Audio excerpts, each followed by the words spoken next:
दोस्तों, आज की कहानी है एक ऐसे साइको किलर की जो अमेरिका के 2 प्रांतों और 9 हॉस्पिटल में काम कर चुका था और जो शौक के लिए हत्याएं किया करता था, जिस पे 40 केस दर्ज हो चुके थे और उनमें से 29 पे वह मर्डर अर्थात दोषी भी पाया गया। तो यह क्यों और कैसे करता था हत्याएं और कैसे पकड़ा गया, 2016 में बनी इस पे ऊपर मूवी को आज हम रिव्यू करने वाले हैं।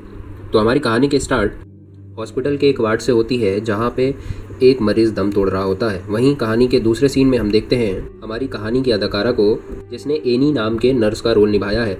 यहीं अगले सीन में हमें पता चलता है कि एनी कार्डियोमायोपैथी, जिसमें खून के फफोले बन जाते हैं दिल में, उस बीमारी से जूझ रही है और डॉक्टर उसे 3 महीने के अंदर अंदर हार्ट ट्रांसप्लांट कराने की सलाह भी देता है। अब कहानी में ट्विस्ट ये है कि हेल्थ इंश्योरेंस पाने के लिए उसे कम से कम इसी हॉस्पिटल में 3 महीने और काम करना पड़ेगा।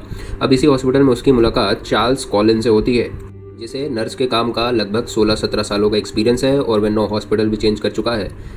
इसलिए एनी भी उसे हॉस्पिटल का दौरा कराती है और जब एनी अपने पेशेंट को संभाल रही होती है तो चार्ल्स भी उसकी मदद करता है। कहानी के अगले मोड़ में हमें पता चलता है कि एनी की 2 बेटियां हैं जिन्हें वह टाइम नहीं दे पा रही है। हालांकि एनी जब अगले दिन हॉस्पिटल में काम कर रही होती है तो इन्हीं सब टेंशनों की वजह से उसका बीपी बढ़ जाता है और उसे घबराहट होने लगती है। तब चार्ल्स उसे कंफर्म करने में मदद करता है।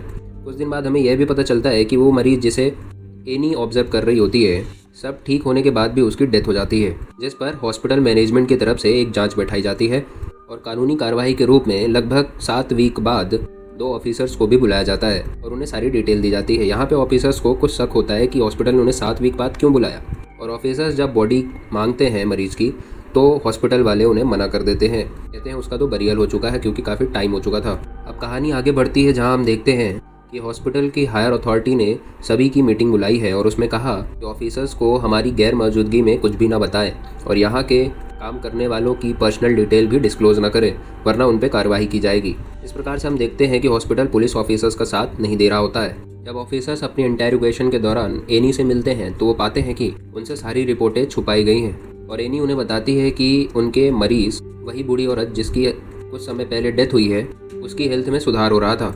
बट इनमें से कुछ रिपोर्टें तो ये दिखा रही है कि इसका इंसुलिन लेवल बढ़ा हुआ है, तो ये हो सकता है कि मल्टीपल ड्रग की वजह से मरीज की डेथ हो गई हो।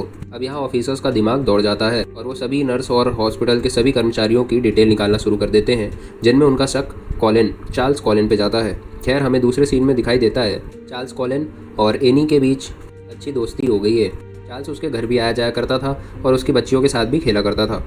वहीं दूसरी तरफ ऑफिसर्स जब अपनी जांच आगे बढ़ा रहे होते हैं तब उन्हें दूसरे हॉस्पिटल से कुछ रिपोर्टें आती हैं जिसमें सेम तरीके से हुई डेथों के बारे में पता चलता है, जिसमें इंसुलिन लेवल बढ़ा हुआ दिखाई देता है। इसी चीज़ को लेकर के ऑफिसर्स और हॉस्पिटल के मैनेजमेंट के बीच बहस भी हो जाती है, जिसमें इन हॉस्पिटल्स के द्वारा केस में काम कर रहे दोनों ऑफिसर्स को हॉस्पिटल्स में आने और पूछताछ करने से बैन कर दिया जाता है। भाई, जिन्हें डाउट है उन्हें बता दूं, अमेरिका में कानून जनता की सेवा के लिए है, सरकार की नहीं।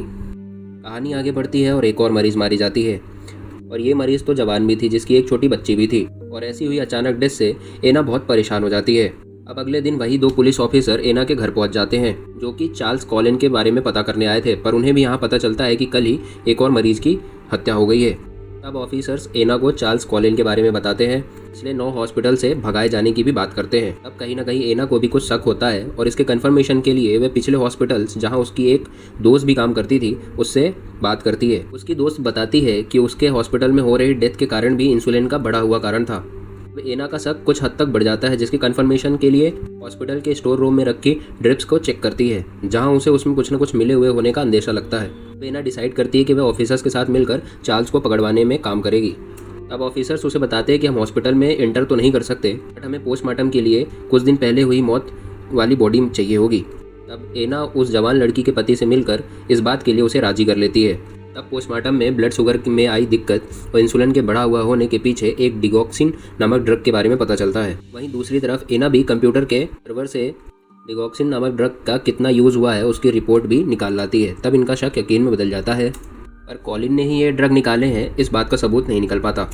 हालांकि चार्ल्स और एना के बीच अच्छे रिलेशन थे, इसलिए ऑफिसर के कहने पर एना चार्ल्स से कॉफ़ी हाउस में मिलती है ताकि वह अपने जुर्म कबूल ले, अपने खिलाफ जाने अनजाने कोई तो सबूत दे, पर ऐसा नहीं हो पाता। उल्टा चार्ल्स उसे बताता है कि वह एक नया हॉस्पिटल ज्वाइन करने वाला है जो कि यहाँ से 30 किलोमीटर दूर है, और एना के बार बार पूछने पर वह भड़क जाता है और वहाँ से चला जाता है। इसलिए ऑफिसर्स उसे रास्ते में ही गिरफ्तार कर लेते हैं बट चार्ल्स के खिलाफ पुख्ता सबूत न होने के कारण वे केवल उसे 24 घंटे ही लॉकअप में रख सकते थे। वो पूछताछ करते हैं बट वह पता नहीं कर पाते। तब एना आगे आती है और उससे पूछती है।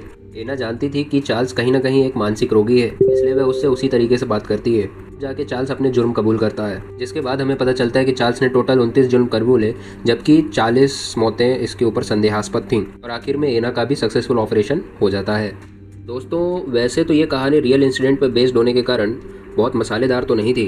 दुनिया में दो तरीके के किरदार होते हैं। यदि आप मालिक हैं जैसे कि हॉस्पिटल का, तो कृपया करके ऐसा ना छुपाएं जैसे 9 हॉस्पिटल ने छुपाया। वहीं दूसरी तरफ अगर आप साइको किलर हैं तो ये याद रखें कि मुस्कुराना तो हर लड़की की अदा है, जो इसको मोहब्बत समझे वो गधा है। तो सुनते रहिए, सीखते रहिए। जरा भी हमारी कहानी पसंद आई हो तो एक लाइक और डिसलाइक छोड़ के जाइए।